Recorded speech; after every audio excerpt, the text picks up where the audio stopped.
Сәлеметсіздер ме? Арыстан белгісіндегі жандарға апталық болжам 21 және 27 қараша аралығында. Бірінші жоғарыдағы біздегі екі карта аптада маңызды әсер беретін жағдайлар.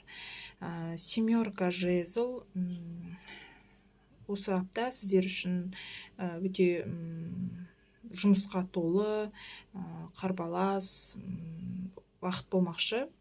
Яғни қыдыруға, демалуға кішкене уақыт тапшы болуы мүмкін. Жұмыс өте көп болады. Туз чаш, жаңа бір ұсыныс аласыз. Жаңағы жұмыс бабына байланысты, немесе қаржыға байланысты жаңа ұсыныс, өте жақсы ұсыныс, жаңа қаржы жағынан болсын, жұмыс жағынан болсын, өте жақсы ұсыныс ойланып, шешім қабылдауға кеңес беремін. Немесе повышение, жұмыс жағынан өзгерістер, бір жаңалық күтіп жүрсеңіз, осы аптаның көлемінде естисіз. Келесі бізде аптада орын алатын жағдайлар: отшельник, старший аркан, восьмерка чаш. Аптаның көлемінде бастаған істеріңіз ұзаққа созылуы мүмкін. Осы аптада аяқталады деп айта алмаймын. Бір результат күтсеңіз, себебі застой тұр отшельник, тем более старший аркан, және де аптаның басында бір өткен іске оралудың қажеті жоқ. Өткен ұмытылған бір обидаларды қазбалауға, или болмаса өткен жұмысыңызға, өткен ісіңізге бір араласпай кеткен адаммен қайта араласып, отношенияны дұрыстаудың қажеті жоқ деп ойлаймын. Себебі прошлойда қазбалағаннан еш пайда жоқ. Алдыға ұмтылу керек сізге. Мысалға, бірнеше жұмыс ұсынып жатса, біреуі бұрынғы жұмысыңыз, біреуі жаңа жұмыс болып жатса, желательно жаңа жұмысты, жаңа өзгерістерді жаңағы таңдағаныңыз жөн.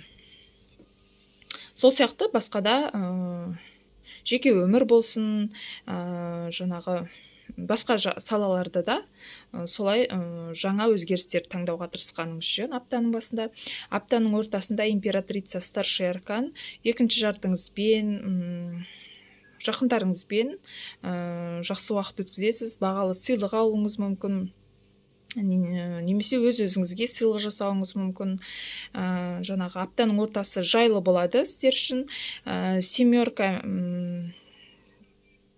пентакль, ақша жағы жақсы болады, бірақ бірден деп айта алмаймын. Аптаның ортасында бір ақша күтсеңіз, екі бөлім түсуі мүмкін. Аптаның жаңағы осы аптада жартысы, келесі аптада жартысы деген сияқты. Қаржыға байланысты аптаның ортасында бір кардинальный өзгеріс жоқ.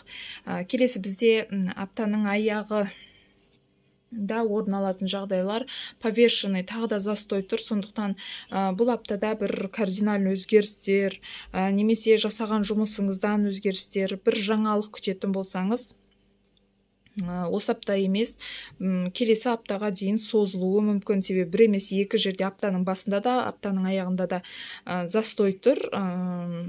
Сондықтан пока бір жаңағы асығыс шешім қабылдап, жаңағы осы аптада күтудің қажеті жоқ деп ойлаймын.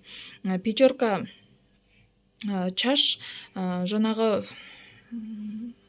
осы аптада болмады екен, результат жоқ екен деп орта жолдан тастап кетудің қажеті жоқ. Егер жұмыс бабымен болса да, әлі де мүмкіндік бар, возможность бар. Кішкене жаңағы асықпай, сізге ойланып, шешім қабылдап, кішкене сабыр сақтап тосу керек.